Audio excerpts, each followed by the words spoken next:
नमस्कार दोस्तों, स्वागत है आपका हमारे चैनल संजीवनी मेडिकल एजुकेशन में। मैं हूं डॉक्टर गोपाल, स्वागत करता हूं आपका।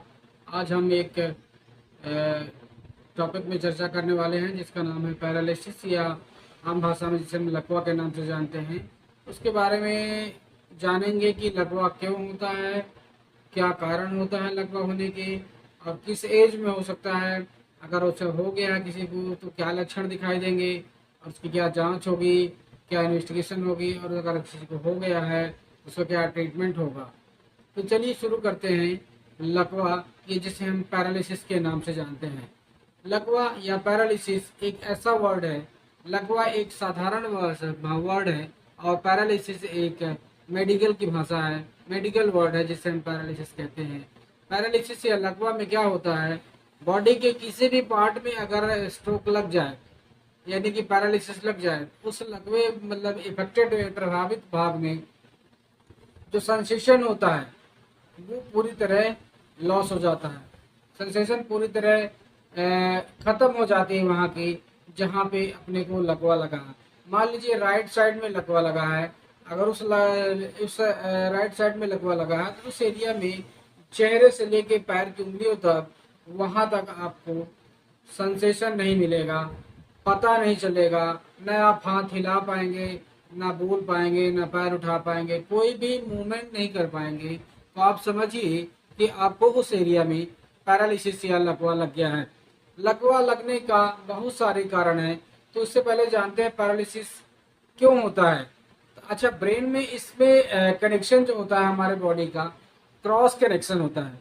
क्रॉस कनेक्शन होता है कहने का मतलब हमारे बॉडी में दो ब्रेन होते हैं, हेमिस्फेयर के नाम से जानते हैं उसको।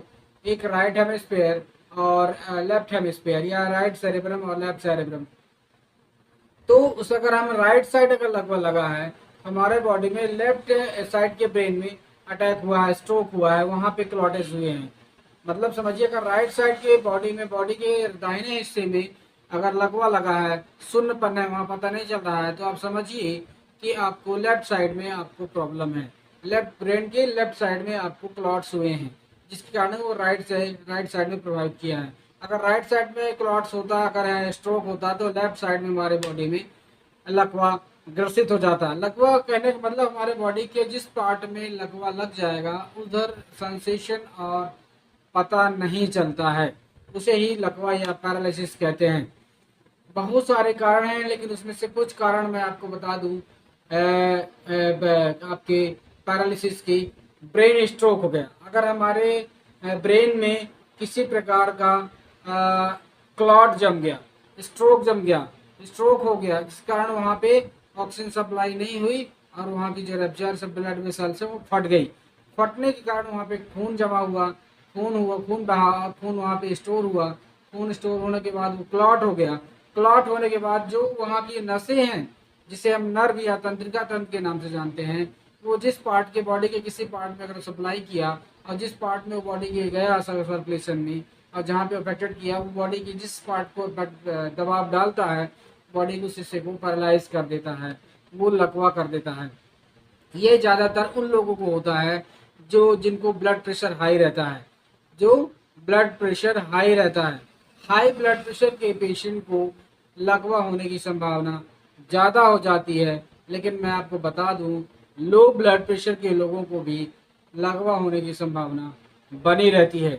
इसलिए बनी रहती है, जिस तरह हाई ब्लड प्रेशर के मरीज को वहाँ की ब्लड वेसल्स फटने का डर रहता है, उसी प्रकार लो ब्लड प्रेशर के पेशेंट को वहाँ पे ऑक्सीजन सप्लाई ना होने के कारण इस्चीमिया डेवलप होने की संभावना रहती है।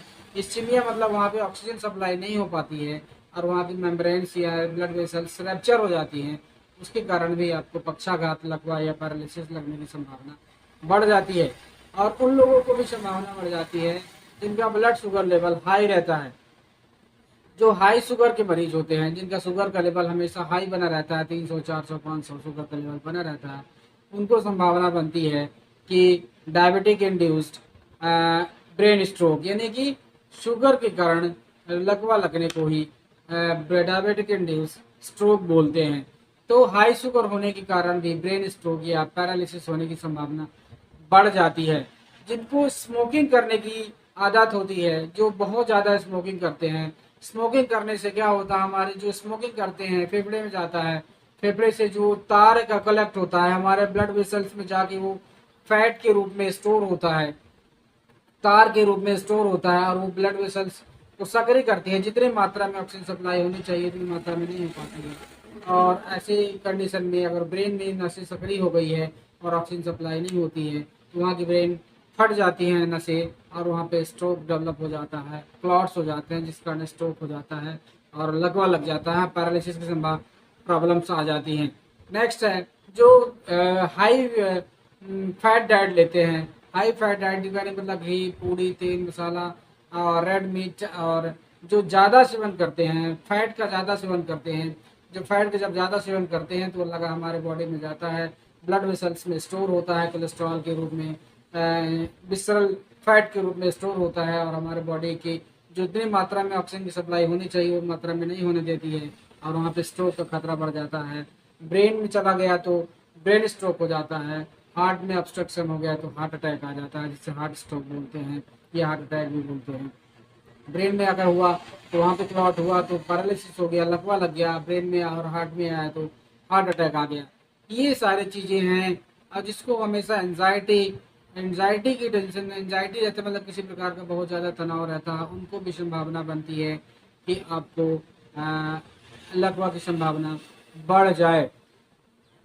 खासकर और जिसको कई लोगों का ब्लड प्रेशर भी नॉर्मल रहता है, ब्लड प्रेशर लो भी नहीं रहता है, हाई भी नहीं रहता, नॉर्मल बन रहता है, शुगर का लेवल भी नॉर्मल रहता है, उन लोगों को भी आपने देखा होगा कि ब्लड कोलेस्ट्रॉल की लेवल भी नॉर्मल है, लेकिन आपने देखा होगा उससे लकवा लग गया।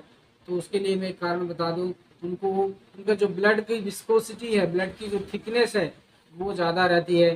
ब्लड की थिकनेस होने के कारण वो बॉडी इंसान चलता रहता है, अचानक से एम्बोलिज्म बन जाता है, क्लॉट्स बन जाते हैं, और अचानक से ब्रेन में गया ब्लड और वहीं पे क्लॉट्स बन गया और वहीं पे इन्फेक्शन हो गया, डेवलप हो गया, मतलब वहाँ की रप्चर्स, मेम्ब्रेन रप्चर हो गई और क्लॉट्स बन गया, जिस कारण आपको मान लीजिए लकवा की संभावना आ गई।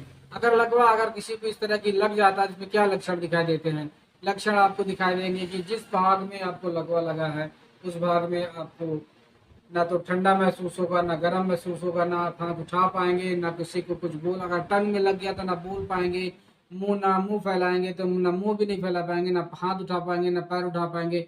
वहाँ का पूरी तरह सेंसेशन पूरी तरह लॉस हो जाता है। इस कंडीशन को आप समझ के चलिए कि आपको लकवा लग गया है। नाक में लग गया है तो आप सेंसेशन नहीं महसूस कर पाएंगे, स्मेल महसूस नहीं कर पाएंगे, टंग में लग गया तो आप बोल नहीं पाएंगे, ब्रेन में लग गया तो आपका ब्रेन काम नहीं करेगा, हाथ में लग गया तो हाथ काम नहीं करेगा, पैर में लग गया तो पैर में काम नहीं करेगा, और एक साइड में लग गया तो एक साइड काम नहीं करेगा, और दोनों साइड लग गया तो पूरी बॉडी काम नहीं करेगा। ठीक है, इस कंडीशन को आप मान के चलिए कि लकवा बोलते हैं। अगर ऐसी कंडीशन किसी को आ जाए तो उस कंडीशन में आप क्या करें, तो आप इस कंडीशन में आप उस पेशेंट का घर में ट्रीटमेंट किसी भी तरह से पॉसिबल नहीं है, और उसको फर्स्ट एड ट्रीटमेंट भी घर में आप किसी तरह से नहीं दे सकते हैं। उस कंडीशन में आपको तत्काल प्रभाव से आप हॉस्पिटलाइज करना होगा पेशेंट को, हॉस्पिटल में भर्ती करना होगा। हॉस्पिटल में जैसे ही भर्ती करेंगे पेशेंट का वो ब्लड प्रेशर मॉनिटर के द्वारा ब्लड प्रेशर चेक किया जाएगा, ब्लड शुगर लेवल चेक किया जाएगा, ऑक्सीजन लेवल चेक किया जाएगा, टेम्परेचर चेक किया जाएगा, ब्लड प्रेशर को मेंटेन किया जाएगा, ब्लड शुगर को मेंटेन किया जाएगा, ऑस्मोटिक ड्रग्स दिए जाएंगे उसको मेंटेन किया जाएगा। ये सारी चीज़ें उसमें अपने को देना होगा। तो ये सारी चीज़ें अपन जब देते हैं तो पेशेंट की प्रॉब्लम को, और उसके साथ में आपको पेशेंट को हाई ऑक्सीजन लेवल पे रखना पड़ेगा कि और स्ट्रोक में एंटी हाइपरटेंसिव ड्रग्स में रखना पड़ेगा, एंटी डायबिटिक ड्रग्स रखना पड़ेगा, एंटी प्लेटलेट ड्रग्स रखना पड़ेगा, और ऑस्मोटिक ड्रग्स देना पड़ेगा। जितने सपोर्टिव मेडिसिन है वो सारी देना पड़ेगी, और एंटी कोगुलेंट ड्रग देना पड़ेगा जिससे कारण ब्लड क्लॉट हो रहा है वो क्लॉट ना होने पाए। ये सारी चीज़ें पेशेंट को देना होगा। आई होप ये टॉपिक आपको समझ में आया, इन्फॉर्मेटिव लगी तो हमारे चैनल संजीवनी मेडिकल एजुकेशन को आप ज़रूर सब्सक्राइब करिए, लाइक करिए, कमेंट करिए, शेयर करिए, और अपने डॉक्टर से ज़रूर मिलिए जिससे आप अपनी प्रॉब्लम से तत्काल प्रभाव से बच सकें। आई होप आपको टॉपिक अच्छा लगा होगा। अच्छा लगा तो आप हमारे चैनल को ज़रूर सब्सक्राइब करिए, और कोई जानकारी चाहिए तो हमें कमेंट करिए, हम ज़रूर से शेयर करेंगे, आपको उसके बारे में बताएंगे। तब तक के लिए अपना ध्यान रखिए। धन्यवाद।